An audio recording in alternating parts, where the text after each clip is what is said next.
This is Sirius, the brightest star in our night sky. But for thousands of years, ancient cultures didn't just see a ball of gas. They saw a home. They spoke of gods who came from the waters, who taught them astronomy, agriculture, and the secrets of the soul. The Egyptians called them gods. The Dogon called them the Nommo. Today, we call them the Sirians. But what if these ancient stories are more than myth? What if they are a warning or an invitation? This is the untold story of the alien race that may have created us.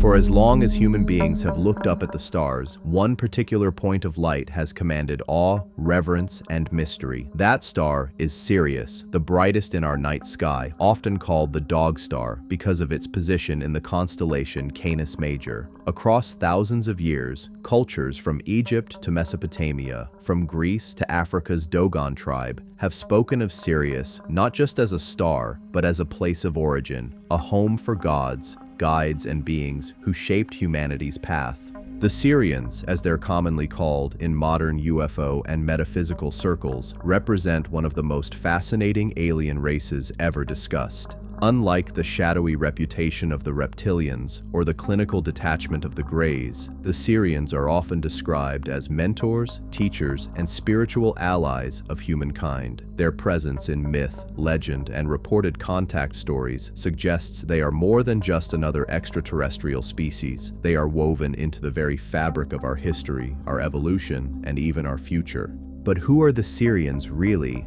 Where do they come from, and why does their star hold such significance across the world?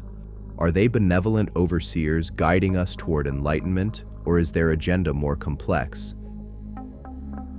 Perhaps even hidden behind layers of myth and symbolism? And why does so much ancient knowledge, predating telescopes and modern astronomy, point to Sirius as a place of deep importance? These questions are not just scientific curiosities. They cut to the heart of the human story.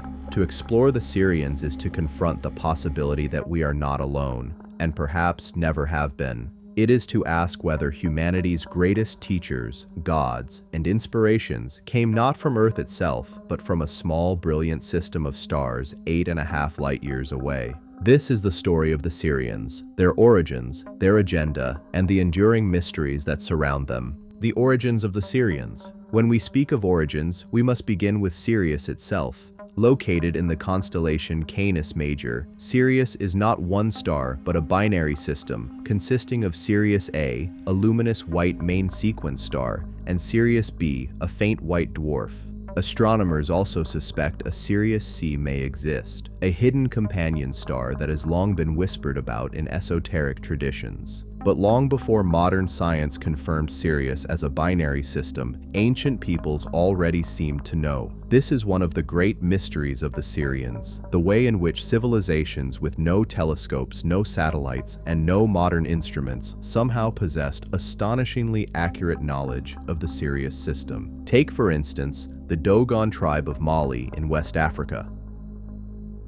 Anthropologists in the 1930s were stunned to find that the Dogon had intricate cosmological knowledge of Sirius B, the invisible white dwarf that wasn't officially observed until 1862. The Dogon spoke of Sirius B as a dense, heavy star orbiting Sirius A, with a period of about 50 years. Modern astronomy confirms this orbital period almost exactly. They also referred to a third star, sometimes called Emiya, which many interpret as a reference to Sirius C. How could the Dogon have known this without advanced technology? The tribe claimed the knowledge was passed down to them by beings they called the Nommo, amphibious, fish-like entities who descended from the sky and taught humanity the secrets of the stars. The Nommo, according to Dogon legend, came from the Sirius system. If true, then this is one of the earliest recorded references to extraterrestrial contact tied directly to Sirius. The Egyptians, too, placed enormous emphasis on Sirius. Known to them as Sopdet, Sirius was associated with the goddess Isis, who represented fertility, rebirth, and divine wisdom. The annual rising of Sirius coincided with the flooding of the Nile, marking the beginning of the Egyptian New Year and ensuring the fertility of their crops. To the Egyptians, Sirius wasn't just a star, it was the cosmic lifeblood of their civilization. It is said that the pyramids of Giza were aligned not just with Orion's belt, but also with the rising of Sirius. This alignment hints at a deeper connection, perhaps suggesting that Egypt's advanced knowledge of mathematics, astronomy, and sacred architecture was influenced, or even guided, by visitors from Sirius. Greek mythology also reveres Sirius. To the Greeks, Sirius was linked with the god Orion the hunter and his dog. The rising of Sirius heralded the hottest days of summer, the so-called dog days. Yet, beyond mere seasonal significance, Sirius carried undertones of divinity, brilliance, and hidden power. Even further back, in Mesopotamia, Sirius was associated with the goddess Inanna Ishtar, the great goddess of love, war, and celestial wisdom. The Akkadians called Sirius Kaak Sidi, a star of supreme importance, and in Hindu tradition, Sirius has ties to the lokus and realms of higher beings. What's striking is how across the globe, disconnected civilizations all gave Sirius a position of sacred prominence, and time after time, these associations link Sirius to gods, teachers, or guides, beings who descended from the heavens to shape human destiny.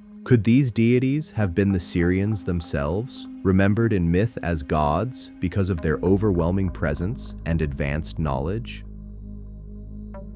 The story of the Sirians, then, begins not in UFO sightings of the 20th century, but in antiquity, woven into humanity's earliest myths, religions, and astronomical traditions. The Dogon spoke of amphibious visitors, the Egyptians of gods tied to fertility and wisdom, the Mesopotamians of celestial teachers, and even the Greeks and Hindus of divine connections to Sirius. To the skeptic, this could all be dismissed as coincidence or cultural imagination, but to the seeker, it paints a tantalizing picture that Sirius has always been more than just a star. It may have been a gateway, a point of origin for visitors who shaped the course of human civilization. The Sirian physiology and culture. When people describe encounters with extraterrestrial beings, the descriptions often differ wildly, depending on the species. The Greys, with their small frames, black almond eyes, and clinical detachment, have become almost a cliché in UFO lore. Reptilians, with their cold-blooded menace, stir fear and suspicion.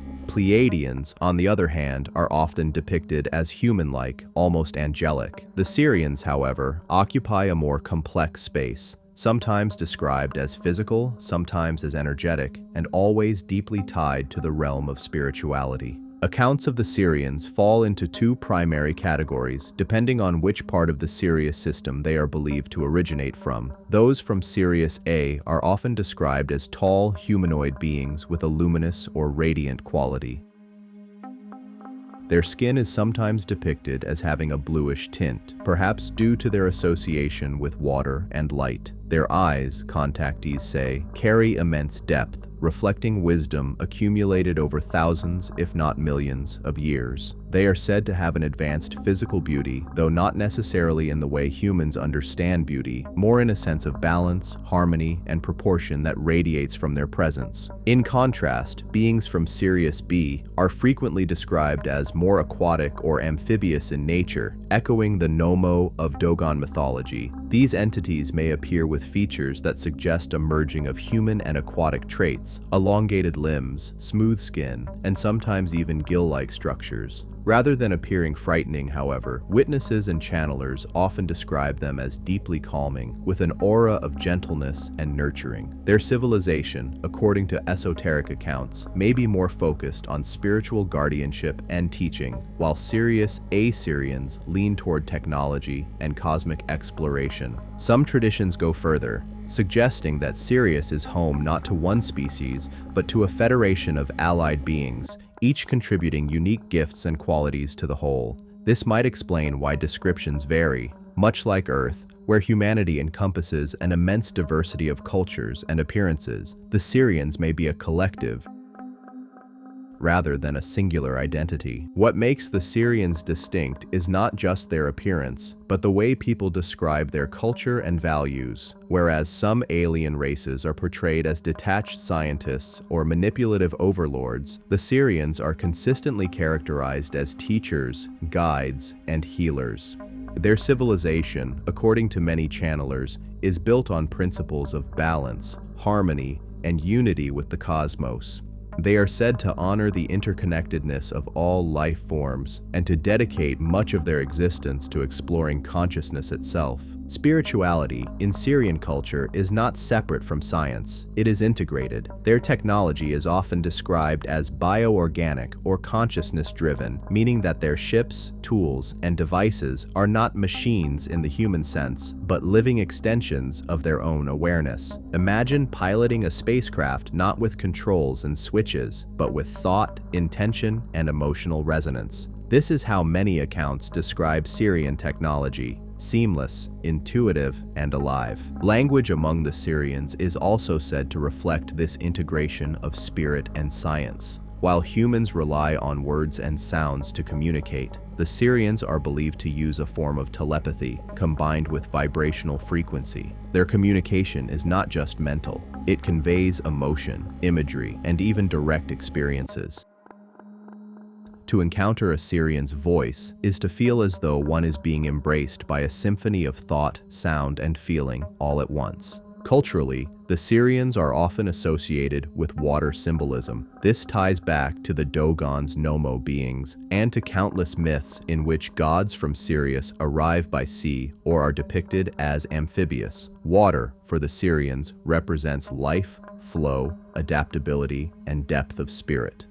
It is not surprising, then, that they are sometimes considered cosmic guardians of Earth's oceans, a presence watching over the mysteries of the deep, where human exploration still lags far behind. One fascinating theme in Sirian lore is their connection to music and sound. Many contactees describe Sirian teachings as revolving around vibration, tone, and harmony. The universe, in their perspective, is not a collection of lifeless matter, but a symphony of frequencies. To heal is to realign one's vibrational state. To ascend spiritually is to tune oneself into higher harmonics of existence. Sirian culture, then, may be steeped in the arts of sound, music not only as expression, but as technology and medicine. This view is echoed in ancient traditions. In Egypt, the goddess Isis, linked to Sirius, was often portrayed as a figure of magic, sound, and healing. Her very name is thought to carry vibrational significance.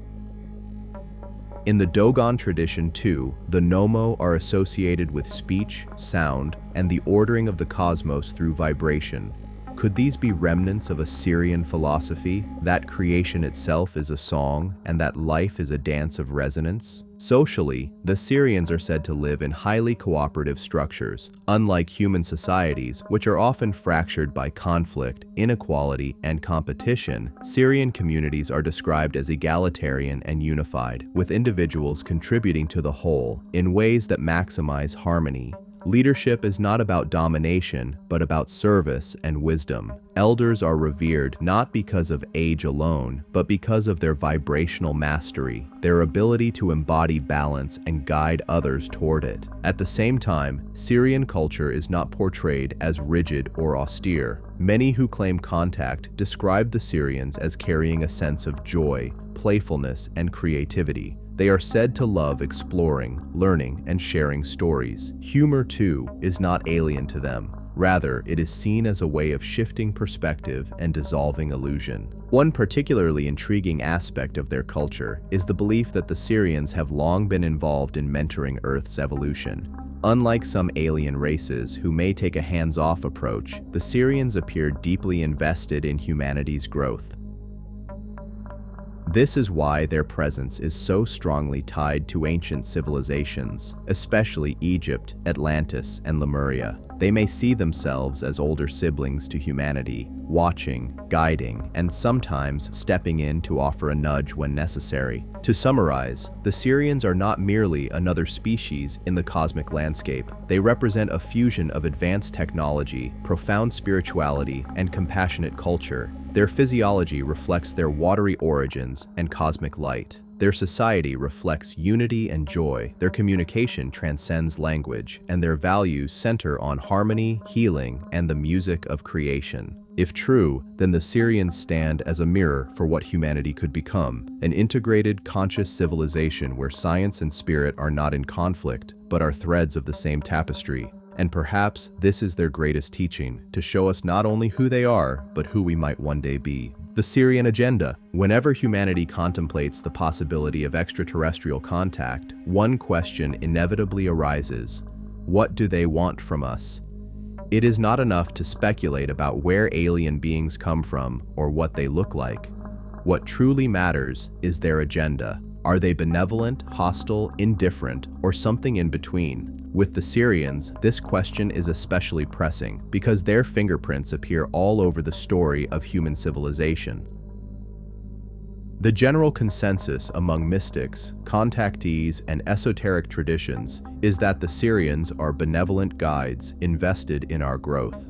Unlike the Reptilians, often accused of manipulation, or the Greys, frequently associated with cold abductions, the Sirians are described as mentors. Their agenda, it seems, is tied to awakening human potential and guiding us toward a higher state of consciousness. But what does this actually mean? The DNA connection. One of the most controversial claims in Sirian lore is that they were directly involved in the genetic engineering of humanity. This idea, echoed in ancient astronaut theory, suggests that human beings did not evolve entirely on their own, but were nudged forward by outside intervention. In this narrative, the Sirians played a role in activating or upgrading human DNA, ensuring that we could become a species capable of both material intelligence and spiritual awareness. According to some channelers, the Sirians were part of a coalition of star races, including the Pleiadians and Arcturians, who oversaw this process. Each contributed something unique. The Pleiadians are said to have gifted humanity with emotional depth and intuition, the Arcturians with mental acuity and spiritual technology, and the Sirians with soul resonance and adaptability. In other words, the Sirians helped seed within us the ability to connect with higher frequencies and to evolve not just biologically, but consciously. This aligns with ancient stories. In Egypt, the goddess Isis, linked to Sirius, was said to resurrect Osiris and give birth to Horus, symbolizing cycles of death, rebirth, and evolution. In Dogon lore, the Nommo descended to transform humanity, teaching language, agriculture, and cosmic law. Could these myths be allegorical retellings of genetic or cultural interventions? If so, then part of the Sirian agenda may be to act as guardians of our evolutionary experiment, to ensure that we reach our full potential rather than stagnate or destroy ourselves. The Atlantean connection. The legend of Atlantis is another key part of the Sirian agenda. Many esoteric traditions claim that the Sirians were deeply involved with the Atlanteans, a civilization said to have existed thousands of years ago, long before recorded history. Atlantis, according to these accounts, was a technologically advanced society that blended science and spirituality, much like the Sirians themselves. The Sirians, it is said, worked alongside the Atlanteans to teach them about energy, crystal technology, and consciousness. Atlantis became a kind of experimental hub, a place where humans could rise to their highest potential under the mentorship of their star allies. But as the legend goes, Atlantis eventually fell, not because of the Sirians, but because of humanity's misuse of power. Some traditions claim that as Atlantis was sinking, the Sirians intervened again, helping survivors migrate to Egypt and other parts of the world. This, they say, is why Egyptian civilization suddenly emerged with advanced knowledge of astronomy, architecture, and spirituality. The Sirians' agenda, therefore, was not abandoned after Atlantis, but redirected, ensuring that fragments of Atlantean wisdom survived in Egypt, Sumer, and other ancient cultures. Guardians of the oceans. Another dimension of the Sirian agenda is their connection to Earth's water. Because of their amphibious associations, the Sirians are often described as caretakers of the seas. Some channelers suggest that they work alongside aquatic beings, sometimes called the Nommo or merfolk, to maintain the vibrational balance of Earth's oceans. Why would this matter? The oceans are not just bodies of water. They are the cradle of life on Earth and the regulators of our planetary climate. They also act as vast resonant chambers for sound and frequency. If the Sirians see the universe as vibration, then Earth's oceans may be critical for maintaining the planet's energetic stability. By protecting the oceans, they are not just saving ecosystems, they are preserving the resonant health of the planet itself. This may explain why so many UFO sightings occur over or near large bodies of water. Submerged objects, or USOs, unidentified submerged objects, have been reported for decades. Could it be that the Sirians are not only visiting us from above, but also dwelling below, in bases deep within the oceans, hidden from human detection? Human consciousness and ascension. Perhaps the most important part of the Sirian agenda, however, lies in the realm of consciousness. Time and again, reports and messages attributed to Sirians emphasize the idea of human ascension, the process by which we shift from a limited fear-based way of living to a higher love-based state of awareness. The Sirians are said to be masters of vibration and sound. Through these tools, they help humans raise their frequency, shedding the lower energies of conflict and ego, and moving toward unity and compassion. Many people who claim to channel Sirians describe them as encouraging meditation, sound healing, and practices that reconnect us to the rhythms of nature. This ties back to their alleged role as teachers. They are not here to save us or to intervene directly in our affairs. Rather, they act as mentors, reminding us of our own inner power.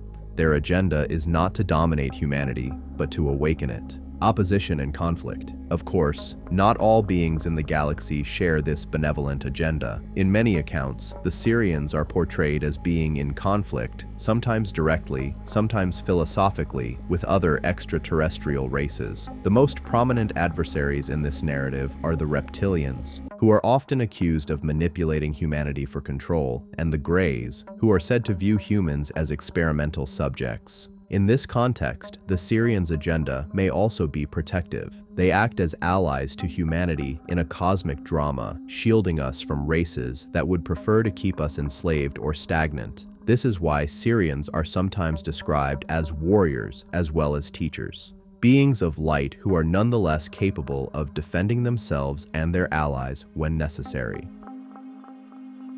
Why Earth matters to them. At this point, one might ask, why are the Sirians so invested in us at all? With a universe full of planets and species, why should Earth matter? The answer may lie in Earth's unique potential. According to some esoteric teachings, Earth is not just another planet. It is a crucible of consciousness, a place where diverse genetic and spiritual influences converge. The Sirians may see Earth as a kind of experiment, a proving ground where souls from many star systems come to evolve. By guiding humanity, the Sirians may not only be helping us, but also ensuring the success of a grand cosmic project in which they themselves are stakeholders. Another perspective is more personal. Some claim that many humans have Sirian souls, that is, souls who originally incarnated in the Sirius system before choosing to live human lives. If this is true, then the Sirians are not outsiders meddling in our affairs, but rather family, checking in on relatives who have forgotten their origins. Their agenda, in this sense, is one of remembrance, helping us recall who we are and where we come from.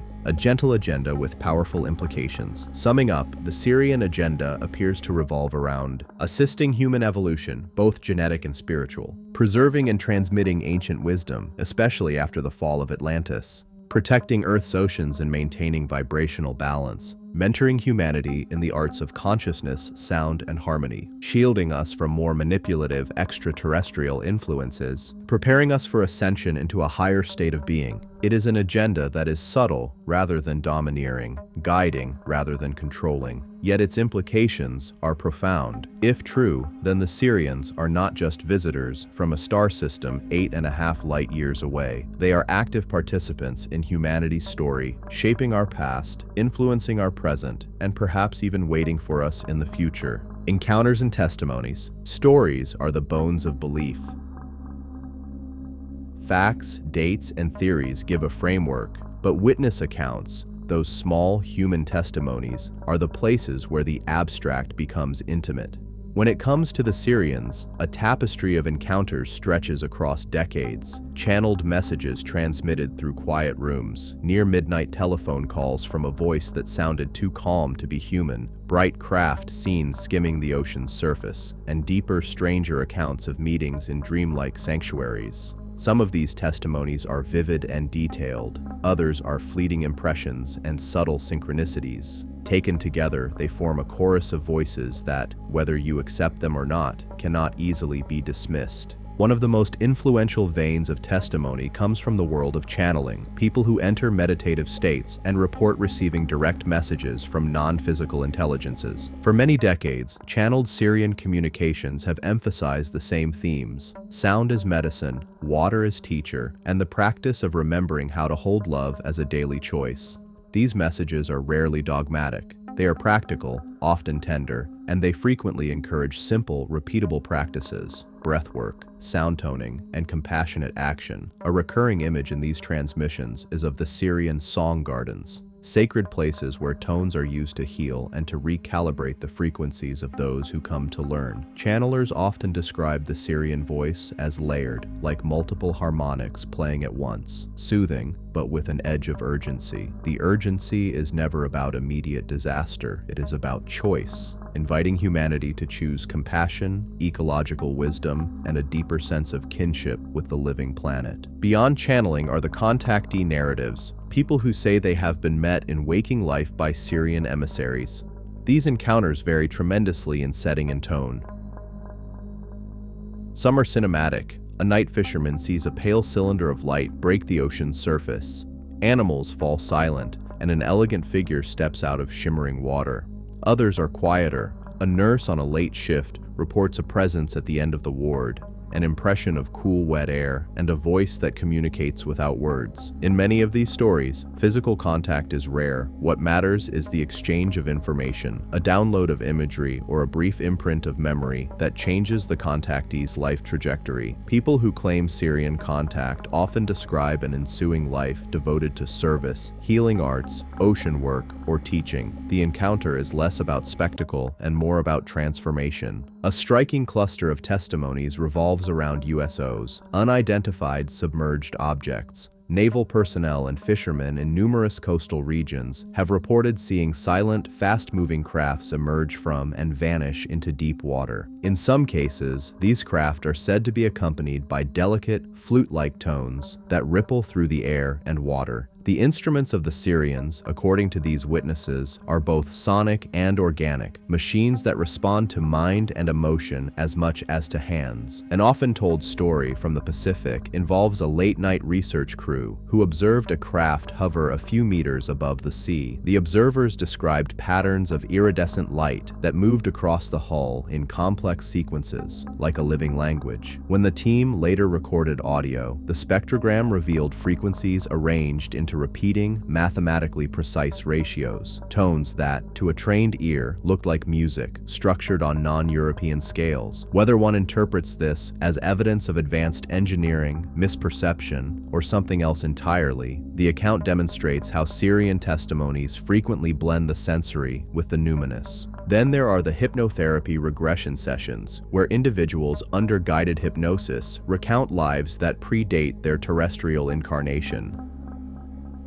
Some of these regressions include vivid memories of living on watery, crystalline worlds with cities that seem to hum. Descriptions of architecture often include coral-like structures, halls suffused with light, and public spaces where people convene to sing and to heal. These past life narratives are controversial. Hypnosis can be suggestible, and memory is famously unreliable. Still, the recurrence of common motifs, water, sound, communal care, an emphasis on vibrational technologies across thousands of independent reports raises a sociological and psychological question. Why do so many people, under different conditions, describe similar images when they recount Sirian connections? For students of myth and consciousness, this consistency is itself a datum worth exploring. A more modern and dangerous thread in Sirian testimony comes from whistleblowers and insiders. A handful of individuals claiming proximity to classified programs have alleged knowledge of collaboration between human naval projects and Sirian-appearing entities. These stories are often couched in the language of geopolitical secrecy, clandestine meetings, shared technology exchanges, and sometimes co-located habitats in deep-sea caverns or under polar ice. Such testimonies are difficult to verify and easy to sensationalize. Governments and militaries worldwide interpret any unidentified object as potentially hostile or strategic, so claims of formal agreements with non-Earth entities are almost always suppressed, denied, or denied plausibly. Still, when patterns of reports, from retired sailors describing strange maneuvers to declassified documents that mention anomalous underwater vehicles, are aggregated, a mosaic emerges that invites careful inquiry rather than immediate dismissal. Academic and investigative attempts to study Sirian testimonies face thorny methodological problems.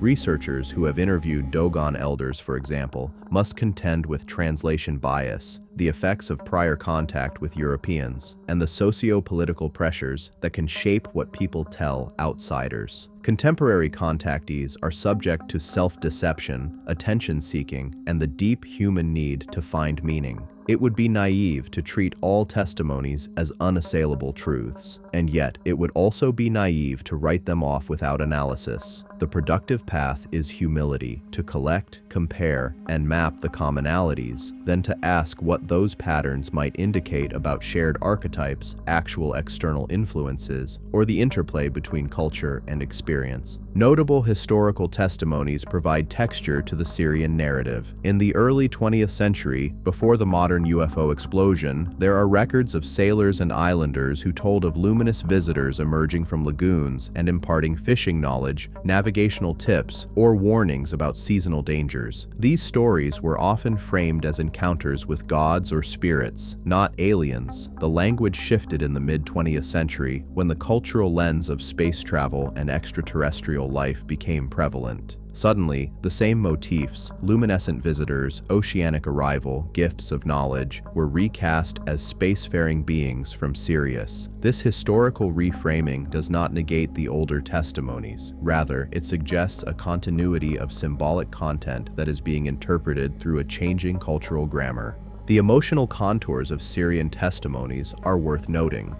Unlike accounts that emphasize fear or coercion, Sirian encounters are overwhelmingly described as comforting, supportive, and sometimes playful. People often report a sense of being seen for who they truly are, and a subsequent easing of existential anxiety. This has an ethical effect. Contactees often become practitioners of care. Many take up ocean conservation, music therapy, or sound healing after an encounter. This kind of social ripple cannot be dismissed as mere coincidence. Whether the source of the encounter is external or internal, the outcome is a measurable change in behavior. People orient their lives towards service and stewardship, often with demonstrable benefit to local communities. Skeptics have their own powerful critiques. They point to the human capacity for pattern making, the influence of prior exposure to Sirian motifs in popular culture, and the fact that memory and suggestion can produce vivid but false experiences. They also note that extraordinary claims require extraordinary evidence, physical artifacts, public institutional corroboration, or consistent, verifiable data that resists human bias.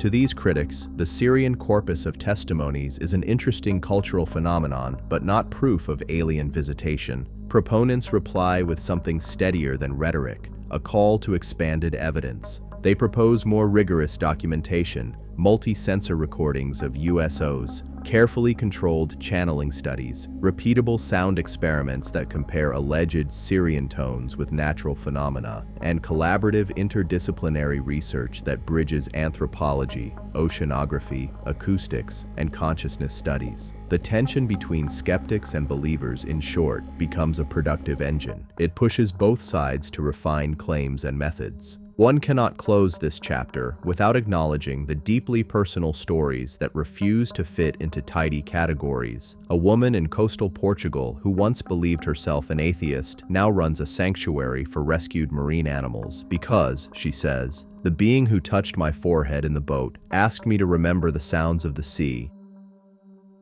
And from that day, the animals came to me. A retired naval officer in Chile spends his evenings drawing complex charts of ocean currents and spiral light patterns he insists he saw from a hovering object. His charts strangely illuminate previously undocumented eddies. A composer in Vancouver created a set of tones after a vivid dream of a crystalline hall, and electrophysiological tests with listeners revealed subtle shifts in heart rate variability, an index linked to relaxation and parasympathetic activation. These stories are small and easily scoffed at, but they are also the reason the Sirian narrative persists, not because it promises spectacle, but because it offers a pathway to meaning, healing, and service. Ultimately, the encounters and testimonies surrounding the Sirians form a mosaic that is at once baffling and humane. They invite us to ask not only whether the Sirians exist, but what we mean when we say existence. Are these beings independent physical intelligences, emergent archetypes of the collective human unconscious, or some hybrid of the two? Entities whose reality shifts depending on the observer's worldview. The testimony does not answer these questions definitively. What it does offer, however, is a living archive of human longing, for guidance, for connection, for the sense that life is part of a larger singing order. As we move forward, it becomes essential to hold both wonder and skepticism in our hands, to collect testimonies with careful curiosity, to test hypotheses without contempt, and to recognize that even if the Sirian story is partly symbolic, it functions as a powerful vector for transformation in many lives. In that sense, the testimonies themselves are a kind of modern myth, living and evolving, and demanding to be taken seriously, not because they are irrefutable, but because they are meaningful. The mysteries of Sirius. There are mysteries that fold outward, astronomical puzzles about mass, orbit, and hidden companions. And mysteries that fold inward, questions about meaning, symbolism, and the echo of the star in human myth. The Sirius system offers both. It is a genuine astrophysical object studied by telescopes and models, but it is also a star invested with cultural resonance across millennia. Understanding why Sirius exerts such a sustained pull requires a sweep that moves from orbital mechanics to ritual calendars to the pattern-making mind. Astronomically, Sirius is special. Its brightness is a function not only of proximity, about 8.6 light-years, but of its intrinsic luminosity. Sirius A shines with a brilliance that has made it a navigational light for seafaring peoples. Bright stars have always been psychological anchors. Sailors orient themselves to them. Seasonal rhythms are structured around their rising and setting, and myths crystallize around the lights that persist as trustworthy points in a chaotic sky. But the cosmic significance of Sirius goes deeper in human culture than mere navigational utility. Consider the Dogon mystery in more depth. The Dogon's account of Sirius B and the Nommo contains specific elements, orbital period, mass descriptors, and references to a companion star that mirror modern astronomical discoveries. The conventional anthropological explanation has been contamination, that French ethnographers or missionaries introduced Dogon elders to modern astronomical facts. Critics point to the documented presence of telescopes and Westerners in the region prior to early ethnographic recordings. Yet defenders of the Dogon's original narrative insist that their lore was transmitted orally long before such contact, and that the precision of the Dogon's cosmology is difficult to attribute to chance or modern influence. The debate is likely to continue, but even as a contested case, it highlights a key facet of the Sirian enigma: the way certain ancient cultures encoded their reverence for Sirius into their most sacred narratives. In Egypt, the heliacal rising of Sirius, the day when the star first becomes visible on the eastern horizon before dawn, marked the start of the Nile flood and the Egyptian year. Temples and agricultural rites were timed to this star. The symbolism is rich, a celestial opening that renews the land. In ritual terms, this creates a direct bridge between sky and earth, an embodied cosmology in which cycles of human life are synchronized to the motion of a distant sun. When a star is given such a central role, it becomes a repository for hopes, fears, and the theological imagination. Sirius's position as a kind of cosmic clock fed into esoteric traditions as well. Mystery schools in the Mediterranean and the Near East often spoke of Sirius as a gateway to higher realms, a point of access where initiates could attune to deeper vibratory levels of reality.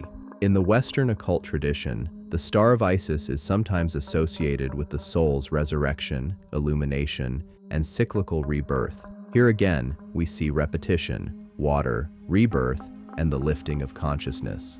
The convergence between ritual practice and the reported qualities of the Sirians, sound, water, healing, may be more than poetic coincidence. Another mystery is the speculative idea of Sirius C, a proposed third companion in the system. Over the years, astronomers have periodically entertained the possibility of an additional body based on small perturbations in the motion of the visible components. To some esoteric thinkers, the absence or the hiddenness of a Sirius C plays into themes of concealed knowledge. If a third star exists but has eluded direct observation, it becomes a symbol of hidden wisdom.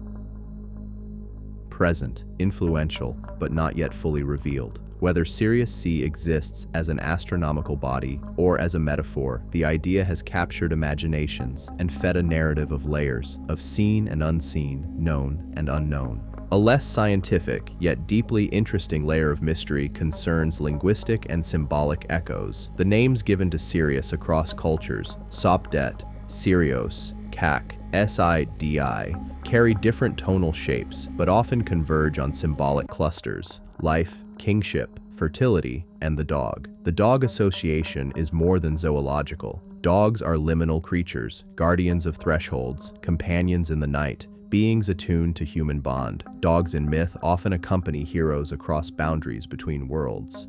This symbolic pairing amplifies the idea of Sirius as a guide at thresholds, the star that leads souls through transitions. Why is this important? Because myths are not mere fairy tales to be chuckled at. They are compressed maps of human experience. When the same constellation of images, water, song, guardianship, initiation, recurs around a particular star in multiple, geographically and temporally dispersed cultures, it suggests either a deep archetypal resonance within human psychology, or, perhaps more provocatively, a real historical influence that left similar imprints in different societies. The Sirian hypothesis leans toward the latter. Skeptics favor the former. Either way, the mystery demands methodical, multidisciplinary study. Modern scientific instruments add their own brushstrokes to the canvas. Spectrographic analysis, astrometric surveys, and the study of stellar evolution have taught astronomers much about binary systems like Sirius.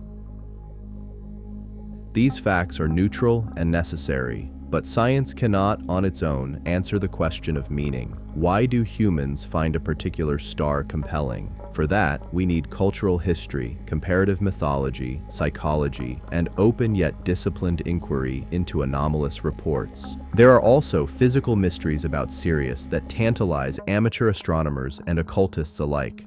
The relatively young age of Sirius A, the presence of a massive white dwarf companion in Sirius B, and the system's proximity to Earth combine into a set of conditions that, some argue, make it a plausible candidate for hosting life, especially non-human life adapted to different chemistries and evolutionary pressures. Others counter that habitability is more complex than proximity and brightness. Different worlds in the Sirius system could possess wildly different environments, some water-rich, some frigid, some atmospheric in ways we can scarcely imagine. The variety, if true, fits the mythic picture, a system with multiple species, multiple agendas, and multiple forms of culture. Finally, there is the lived, contemporary mystery of why Sirius continues to beckon. In our era, when technology can map the sky in unprecedented detail, and when exoplanet catalogs number in the thousands, we might expect the old star myths to fade. Instead, Sirius remains central in spiritual communities, art, music, and the ongoing archive of contact testimony. New filmmakers, musicians, and writers draw on Sirian motifs to explore questions of stewardship, sound, and watery memory. Activists for ocean health adopt star imagery as a rallying point. Scientists planning future telescopic arrays include Sirius as a valuable target. The living interplay between science and myth around Sirius is itself a mystery, a creative fusion rather than a battleground. If there is a single thread that runs through the mysteries of Sirius, it is the theme of thresholds, between sea and sky, between ancient rite and modern instrument, between mythic memory and empirical scrutiny. Sirius sits at this hinge, and the questions it raises refuse to be reduced to a single discipline. To study Sirius well is to practice intellectual humility and imaginative breadth, to be at once astronomer and storyteller, skeptic and wanderer. The star invites us to stand at the water's edge and listen. The Sirians in the galactic context. No civilization exists in a vacuum. If the Sirians are part of the cosmic story, then they fit into a larger tapestry of intelligences, some friendly, some indifferent, some openly hostile. To understand the Sirians more fully, we must place them within that broader galactic context. Their relationships with other alleged star peoples, their role in interstellar councils and conflicts, and the political spiritual ecology that results when many sentient species share influence over a single planet like Earth. One of the clearest recurring motifs in contact lore is the notion of a web of alliances and rivalries. In this lore, the Sirians most often appear as members of a cooperative coalition, a loose federation of races who prioritize the protection and upliftment of fledgling civilizations. The Pleiadians, with whom the Sirians are frequently associated, are often portrayed as warm, empathic beings deeply concerned with human emotional maturation. The Arcturians are described as ancient, technologically sophisticated guardians of multidimensional science. In many narratives, the Sirians function as the bridge between the Pleiadians' gentle emotional teachings and the Arcturians' complex energetic technologies, a species that blends tenderness with precision, spirit with engineering. This cooperative portrait does not imply unanimous agreement. Galactic politics, as in human history, is messy and multi-layered. Different races hold different cosmologies, value systems, and strategic priorities. Some focus on preserving biodiversity and evolutionary potential. Others prioritize strict non-interference. Others yet operate from dominion and resource control. Within such a crowded stage, the Sirians' emphasis on guardianship and harmonic resonance puts them at odds with actors who treat planets as resource nodes or laboratories. Conflict, therefore, is sometimes inevitable, though not always overt. A recurring adversary in these narratives is the reptilian complex, shape-shifting, hierarchical beings accused of manipulation and domination. In many accounts, the Reptilians seek power through subversion of human institutions, fomenting conflict and leveraging fear. From the Sirian vantage, this is antithetical to their mission, where Reptilian strategies aim to tighten control and extract entropic gain. Sirian strategies aim to loosen the grip of fear and facilitate open remembering. This opposition frames many Sirian interventions, not as imperial conquest, but as defensive, restorative work, cutting off tendrils of influence that would otherwise strangle human choice. Another dynamic involves the Greys, the archetypal scientists of the modern UFO age. Greys are often portrayed as clinical, pragmatic, and detached, beings who prioritize data extraction and experimentation. In some accounts, Greys operate under treaties or arrangements with more politically ambitious groups. In others, they work with institutional clients on Earth. Where Greys are concerned, the Sirians are sometimes seen as mediators, offering humane remedies and advocating for consent, healing, and ethical boundaries. This mediator role is not without friction. Greys, by some testimonies, value outcome over subjective well-being, whereas Sirians emphasize the sanctity of individual soul journeys. Layered above these binary oppositions are coalitions of many species, a galactic council or network through which conflicts are negotiated and agreements reached. Testimonies that describe such councils often paint pictures of negotiation rooms suffused with tones where representatives of varied morphologies, avian, cetacean, crystalline, humanoid, converse in complex multi-layered languages. In these accounts, the Sirians are frequently credited with diplomatic skill. Their ability to communicate through tonal harmonics and empathic resonance enables them to facilitate cross-species understanding where linguistic translation alone would fail. Their role is less about imposing policy and more about cultivating mutual attunement, aligning disparate parties to a shared vibrational baseline so that practical solutions can be co-created. From the Sirian perspective, Earth occupies a special status in the galactic landscape. It is often spoken of as a nexus, a place where diverse lines of soul streams and genetic templates intersect. Because of this diversity and the potential for rapid cultural and technological change, Earth tends to attract more attention than a more homogeneous, stable world might. If the galaxy were a garden, Earth would be a biodiverse bed, ripe with both danger and possibility. That possibility is what draws cooperative parties. It is also what attracts predatory ones. This complex interplay often produces hybrid strategies. The Sirians are not isolationist pacifists. They build alliances, they share intelligence, and when necessary, they counteract predatory agendas. Some testimonies describe covert operations, soft interventions that defuse or redirect harmful manipulations without triggering large-scale conflict.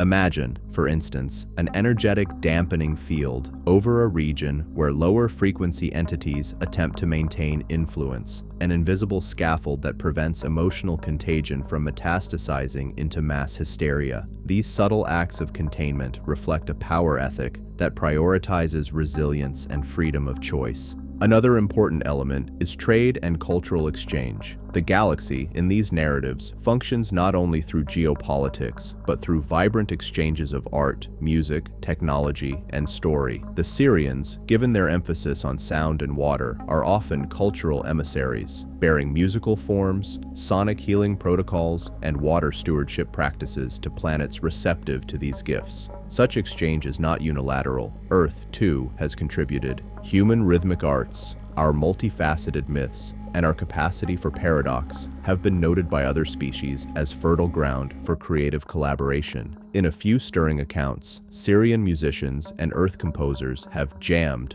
across dimensional thresholds, co-creating harmonics that temporarily shift local physical parameters. Whether literal or metaphorical, these stories emphasize the galaxy as a place of shared creativity, not merely contested resources. Yet there are darker recesses of galactic diplomacy. Some systems run shadow economies, trade in technologies that corrode autonomy, trade in fear, or commercialization of life. The Sirians, proponents of stewardship, are said to oppose such markets. Where profit is extracted from suffering, they seek to sever the value chain. This often places them in clandestine conflict with actors who leverage human institutions for gain. The stakes are not purely material, they are spiritual. The ethics of consent, care, and dignity are central to these disputes. From a strategic standpoint, alliances in the galaxy are often pragmatic.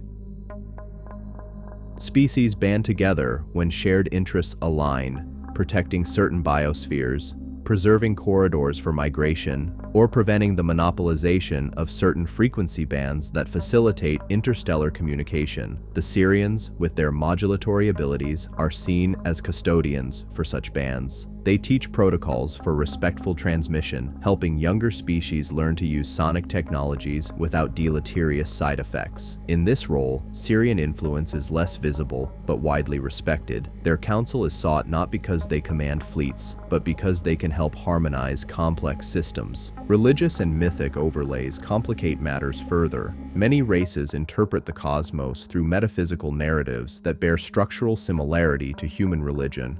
Cycles of death and rebirth, the sanctity of particular stars, the moral primacy of care. These shared motifs foster cross-cultural empathy, but they can also be weaponized. Myths reframed to justify domination. The Sirians' insistence on remembering original intent, on returning to the ethical core of narrative, acts as a bulwark against such perversions. In this way, their influence is philosophical as well as political. They push for a cosmology where sentience is honored, not commodified. One must also consider technological asymmetries. Not all species possess the same developmental trajectory. Some have mastered interdimensional engineering, others are nascent in spaceflight. The Sirians are typically described as intermediate to advanced, with technology that appears miraculous to human eyes, yet remains embedded in ethical practice.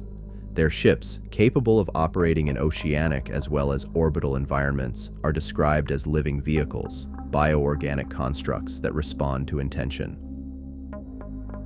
Their mastery of vibration allows them to effect changes with minimal energy expenditure, making their interventions efficient and ethically targeted. Finally, the galactic context includes the psychological. The presence of many sentient species forces every civilization to continually negotiate identity. For humans, contact with entities like the Sirians challenges core assumptions about human exceptionalism, mortality, and destiny. For Sirian culture, engaging with a species that is both promising and perilous, from their perspective, requires a balance between humility and responsibility. They must decide how much to reveal, what to withhold, and how to steward information without erasing agency. The result is a cosmic dance. Alliances form and dissolve. Music and disputes alternate. Treaties are written in harmonics rather than ink. The Sirians' role in this choreography is not monolithic. They are teachers, diplomats, custodians, and sometimes guardians in the narrow sense of protection.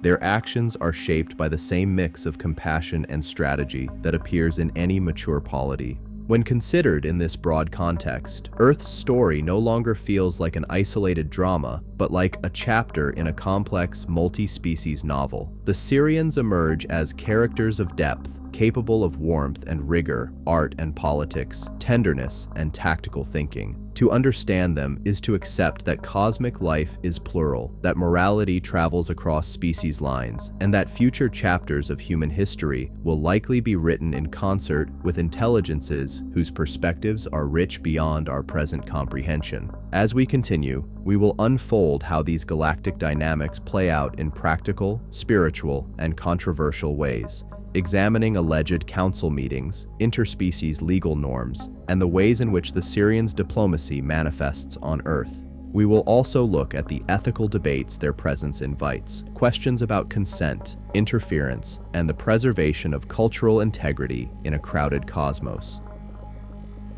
Spiritual lessons from the Sirians. If there is one constant that emerges from Sirian testimony, it is this: the Sirians teach through practice more than doctrine. Their message is not a creed to be recited, but a set of lived disciplines, ways of sensing, listening, and harmonizing that change perception over time. These lessons are deceptively simple because simplicity is often the clearest vessel for complex transformation. At their core, they ask us to reweave three strands: relationship to sound, relationship to water, and relationship to one another. First, sound. For the Sirians, sound is not merely ornamental, it is ontological. In many channeled transmissions and contact reports, the Sirian emphasis on tone, overtone, and harmonic alignment is framed as a practical technology for recalibrating consciousness.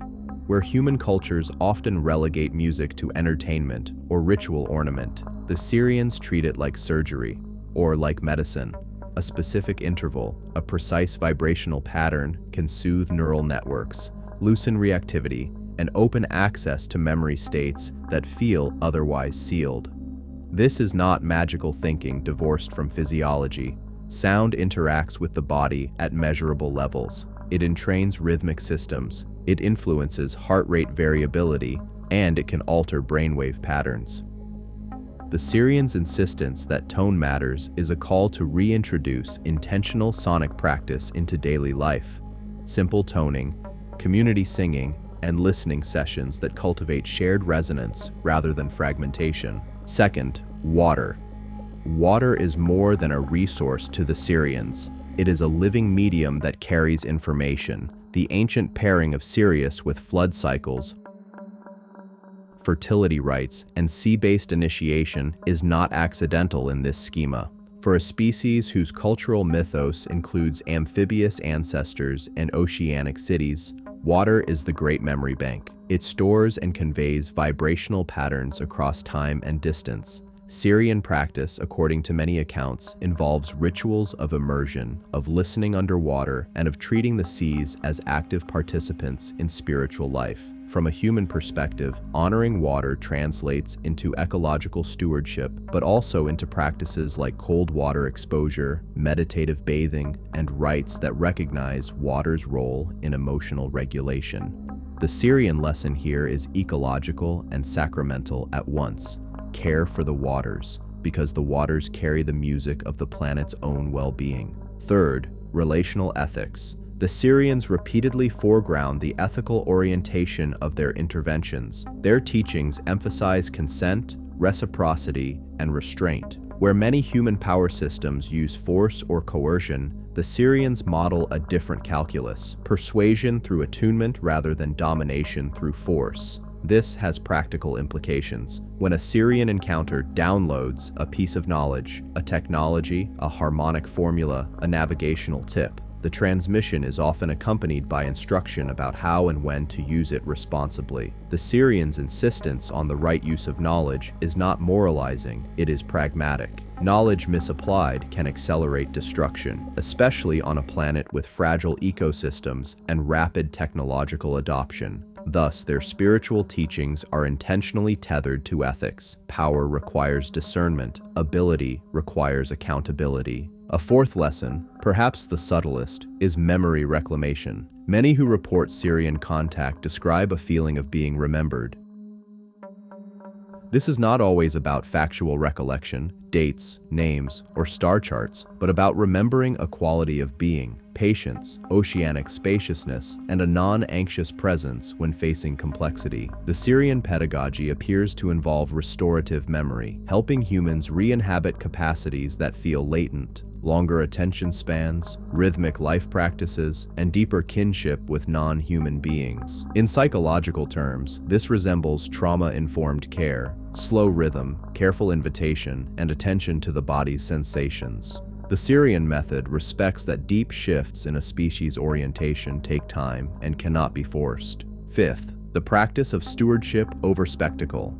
Many traditions of contact are seductive because they promise shortcuts, grand revelations, immediate salvation, or exotic technologies that will solve our problems overnight. Sirian narratives, in contrast, emphasize incremental change and embedded practice. They teach that the work of planetary healing is not a theatrical event, but a daily discipline. Tending coral reefs, teaching children to listen, designing cities that honor the flow of water. Their pedagogy privileges longevity over glory. What do these lessons look like in a human, implementable form? Practices associated with Sirian-inspired teachings tend to be accessible and low-tech. Morning toning, sustained vowel sounds, or simple overtone exercises can be done alone or in groups. Listening to recordings of underwater ambient textures while breathing with intention is another common practice. Community sound circles, water stewardship projects, and local conservation campaigns become arenas where Sirian ethics are embodied. This is significant because it means that whether or not one accepts the literal existence of the Sirians, the practices they inspire can have real-world benefits: improved mental health, stronger communal bonds, and tangible environmental gains. Importantly, the Sirian spiritual curriculum is not anti-intellectual. It invites inquiry, experimentation, and integration with scientific methods. Sirian teachings encourage a spirit of mutual illumination. Test the tones, measure physiological changes, study the impact of water restorative practices on local biodiversity. In other words, their spiritual lessons can be translated into empirically investigable hypotheses. This is a crucial bridge between myth and method, one that allows both skeptics and seekers to participate in shared discovery. Ultimately, the Sirian spiritual message is deceptively radical in its gentleness. Small, sustained changes in how we relate to sound, water, and one another can accumulate into systemic shifts. If enough communities adopt practices that reduce reactivity, protect watersheds, and cultivate shared rhythm, the planetary field itself may begin to change. Whether this is interpreted as a shift in probability distributions, a genuine ontological shift, or simply a better chance for species survival, the practical import is unmistakable. Spiritual life matters because it changes behavior, and changed behavior changes outcomes. Controversies and skepticism. No account of the Sirians would be honest without addressing the controversies and the sharp skepticism that surrounds them.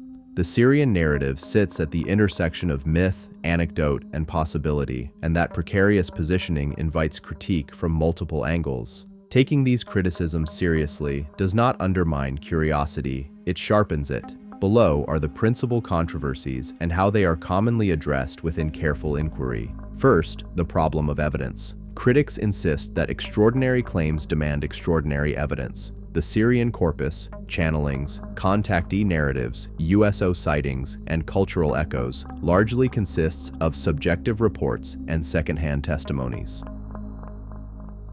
There are few, if any, physical artifacts that can be independently and irrefutably attributed to Sirian origin. Without recoverable hardware, unambiguous biological samples, or fully corroborated institutional disclosures, mainstream science remains, understandably, unconvinced. Proponents respond by pointing to patterns, recurring themes that cross cultures and epochs, physiological effects reported in controlled settings, for example, sound's measurable impact on stress markers, and the pragmatic pro-social outcomes among many contactees. The debate thus moves from a binary yes-no to a more nuanced set of methodological questions. What counts as good evidence in a domain that straddles inner experience and external phenomena? Can reproducible physiological effects tied to Sirian practices be taken as indirect evidence of something beyond psychology? Second, cultural contamination. Anthropologists caution that indigenous narratives can be reshaped by contact with Western ideas. The Dogon example is often subject to this critique. Did the Dogon receive modern astronomical information from early European visitors? Skeptics highlight contextual influences. Missionaries, traders, and ethnographers may have introduced foreign concepts that later blended with indigenous lore. Defenders of the Dogon's account stress the depth and complexity of the tribe's cosmology, arguing that while contamination cannot be ruled out entirely, the precision of certain cosmological details resists easy explanation. The safe analytic posture here is not dismissal, but careful historical work. Tracing document provenance, evaluating the timing of exposures, and giving weight to methodological rigor.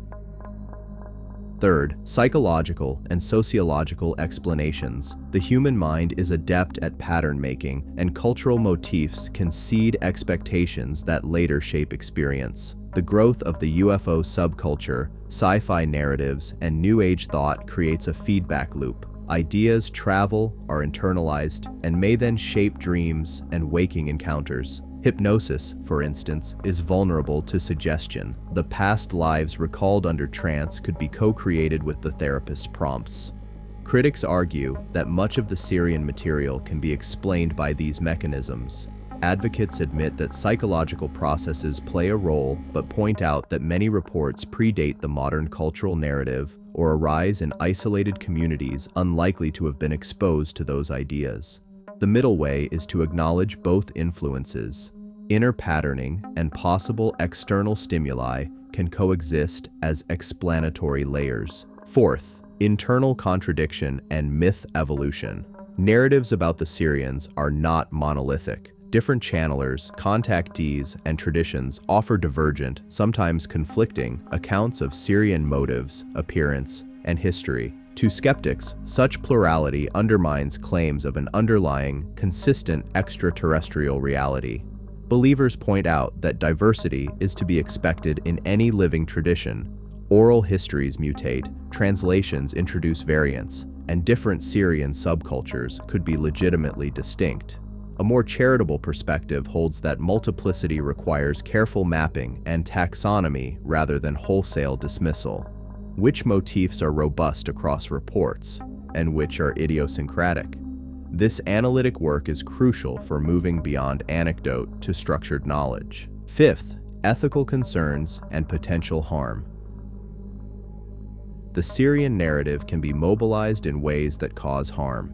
Charismatic channelers might exploit followers emotionally or financially. Claims of extraterrestrial guidance have, in extreme cases, justified harmful actions when couched as divine imperative. Any movement that combines intense experiential claims with charismatic authority risks cult dynamics. This is not unique to Sirian lore. It is a perennial challenge in spiritual communities. Responsible practice requires transparent ethics, peer review of claims where possible, and institutional safeguards to prevent exploitation. Many communities that identify as Sirian-inspired emphasize these protections explicitly. Democratic governance, financial transparency, and community-based accountability. Sixth, epistemological humility. The controversy around the Sirians ultimately highlights a deeper philosophical tension about how humans know what they know.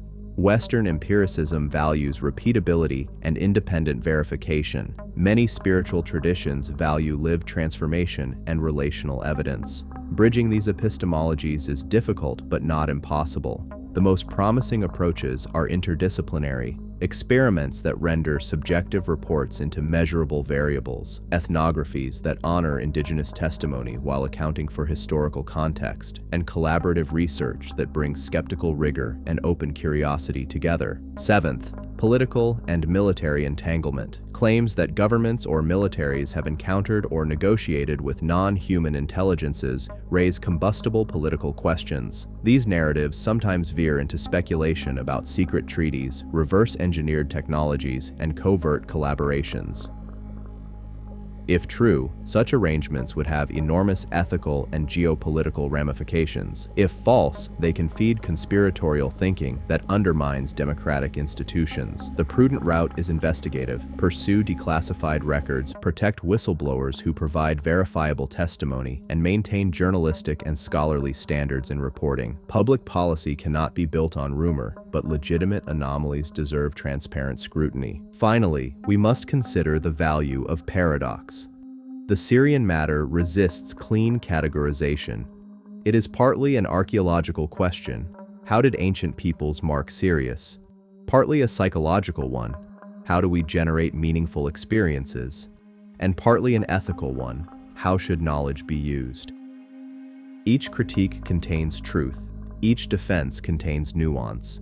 The controversy is not a failure of the field, but an invitation to refine methods, to adopt humility, and to collaborate across disciplines that rarely speak to one another. Practical practices, how people engage with Sirian teachings. For many, belief in the Sirians remains hypothetical. For others, engagement becomes vocational, an embodied way of life. This chapter maps the practical contours of Sirian-inspired practice as it currently exists in communities around the world. It focuses on reproducible activities that have observable effects, because moving from legend to habit is where change actually occurs. Sound practice. Simple vocal toning is the most common entry point. These exercises are accessible, sustained vowels, gentle hums, and overtone practice, and require no equipment. Community sound circles amplify the effect. When multiple bodies align in frequency, coherence increases, and participants frequently report reduced anxiety, improved mood, and clearer focus. Some groups use biofeedback devices to measure heart rate variability before and after sessions. Many show small but consistent improvements, suggesting a physiological correlate to the subjective experience of calm. Waterwork. Community initiatives that restore local waterways, plant riparian buffers, and reduce pollutants often form the practical backbone of Sirian-inspired civic engagement. These projects accomplish two things at once. They improve ecological health, and they create embodied rituals of care that reinforce the spiritual ethic of respecting water as living memory. Cold water immersion groups, who practice mindful submersion for short durations, report increases in resilience and decreased stress markers. While these practices are not exclusive to Sirian communities, they resonate with Sirian themes and often become organizing activities for local chapters. Education and dissemination. Workshops that teach harmonic listening, basic acoustics, and simple regenerative ecology provide accessible entry points for skeptics and seekers alike. These programs are often structured around measurable outcomes. Participants learn techniques and then record objective metrics: sleep quality, mood ratings, engagement in civic projects. Framing spiritual practice within an evaluative structure reduces the risk of ungrounded claims and opens the door to fruitful collaboration with scientists. Creative exchange. Artists and musicians often act as translators between mythic content and everyday life. Composers who work with overtone structures collaborate with marine biologists to generate sonifications of ocean data, turning temperature gradients or salinity measures into audible patterns that train listeners to notice ecological change. These cross-disciplinary projects create novel ways for communities to relate to data emotionally and practically. Ethical frameworks.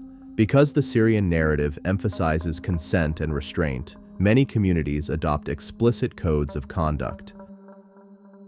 These cover teacher accountability, transparent finances, consent for psychic work, and protocols for handling trauma disclosures. Such frameworks protect vulnerable participants and guard against charismatic misuse. Research collaborations. Increasingly, conscientious groups partner with academic researchers. Universities may run controlled trials to test the impact of sound practices on stress physiology. Marine institutes may evaluate the ecological outcomes of Sirian-inspired restoration projects.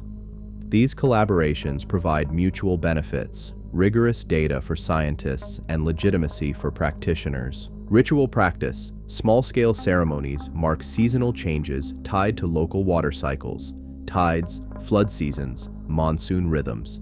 These rituals are practical as well as symbolic. They coordinate community labor for planting, cleanup, and resource sharing. Ritual embeds ecological action and meaning, which increases compliance and long-term stewardship. Education for children. Some communities incorporate tonal singing, rhythmic activities, and simple stewardship tasks into children's programming. The aim is not indoctrination, but embodied literacy, teaching young people to listen well, to work as teams, and to care for local ecosystems. Technology and restraint. While Sirian narratives sometimes promise advanced technologies, practical groups emphasize low-tech resilience, rainwater catchment, passive cooling, local seed banks, precisely because these technologies are accessible and reduce vulnerability. This is a pragmatic adoption of a Sirian ethic: empower communities rather than create dependency on sophisticated, centralized systems. Taken together, these practices translate Sirian principles into testable, beneficial actions. Whether one believes in the literal origin of the teachings or simply appreciates their pragmatic value, the practices produce measurable outcomes: improved mental health, stronger community cohesion, and healthier local ecosystems. Why the Sirians matter? Why does any of this matter? Why should contemporary humans, distracted, climate-pressed, and politically polarized, care about a constellation of stories centered on a bright star 8.5 light-years away? First, because the Sirians function as a mirror. Whether mythic or literal, they reflect possible futures for humanity, societies where scientific prowess is married to spiritual wisdom, where technologies are judged by their capacity to heal, not merely to dominate, where water and sound are treated as living systems rather than mere resources. In holding up that mirror, the Sirian story asks an ethical question: if such integration is possible, do we want it? If we answer yes, the way forward becomes practical, not speculative. Second, because their narrative seeds practices that have immediate utility. The sound techniques, water stewardship projects, and relational ethics inspired by Sirian lore deliver measurable benefits. They reduce stress, foster cooperation, and heal portions of the biosphere. Even if one remains agnostic about extraterrestrial origins, these practices are valuable in their own right. Third, because the Sirian story stretches our epistemic humility. It forces a conversation between disciplines that rarely speak: astronomy and myth, physiology and ritual, policy and metaphysics. Learning to carry paradox, to test without hostility and wonder without naivete, is a civic skill of growing importance in an age of technological acceleration and cultural fragmentation. Fourth, Because the Sirian narrative contains a potent antidote to the narratives that have dominated modernity: extraction, control, and short-term profit. The Sirian message, at its best, argues for longevity, reciprocity, and care. In a planetary era where systemic thinking is an existential necessity, stories that model these orientations are not luxuries, they are resources. Finally, because stories matter, human beings are meaning-making creatures. Our myths organize attention, motivate action, and shape institutions. The Sirians, real, symbolic, or somewhere between, are one of the more coherent and constructive mythic proposals circulating globally.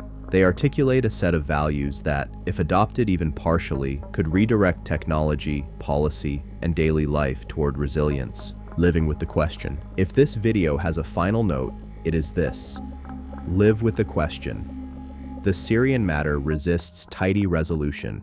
Sometimes it points outward, to telescopes, sea expeditions, and whistleblower archives. Sometimes it points inward, to practice, ritual, and the slow work of reweaving attention. Both kinds of inquiry are necessary. They balance one another. Humanity's relationship to the stars has always been a relationship to possibility. Whether the Sirians are neighbors, ancestors, or archetypes, they invite us back into a conversation about what we value and how we will act. That invitation is simple, humane, and urgent. Listen more deeply, steward the living systems that sustain you, and use knowledge with restraint and generosity. The story of the Sirians is one of the most enduring and evocative narratives within the broader tapestry of human engagement with the cosmos. It is a story that begins not in the classified files of the 20th century, but in the starlit reverence of our most ancient civilizations, and it culminates in a profound, ongoing inquiry into the nature of consciousness itself. The journey from the Dogon's Nommo and Egypt's Isis to the modern contactee's harmonic downloads presents a compelling, if unproven, case that humanity has never been alone, and that our evolutionary path has been subtly shepherded by intelligences from a brilliant binary star system 8.6 light-years away. The conclusion we draw from this vast assemblage of myth, testimony, and practice is not a simple declaration of their existence, but a recognition of their function as a powerful, transformative archetype and a potential literal reality whose message is more critical now than ever before. At its core, the Sirian narrative challenges the fragmented worldview of modern materialism. It proposes a universe where science and spirituality are not adversaries, but complementary expressions of a single, vibrational reality. The Sirians, as described, embody this synthesis. Their technology is consciousness-based, their communication is telepathic and tonal, and their civilization is built upon principles of harmonic balance and ecological stewardship. They represent a mirror held up to humanity, reflecting a potential future where our own technological prowess is guided by an ethical compass of compassion, reciprocity, and deep respect for the living systems of the cosmos. Whether we interpret this as a literal blueprint of an advanced society or as a profound metaphor for our own potential, the image is irresistibly compelling. It offers a vision of hope, a demonstration that advancement need not lead to cold detachment or exploitative domination, but can instead foster greater unity, creativity, and care. The evidence for the Sirians, while falling short of empirical proof, forms a pattern that is difficult to dismiss entirely. The astronomical precision of the Dogon, the sacred centrality of Sirius in Egyptian cosmology, and the global recurrence of water-associated star-like teachers in myth suggest a shared, deep-seated human experience.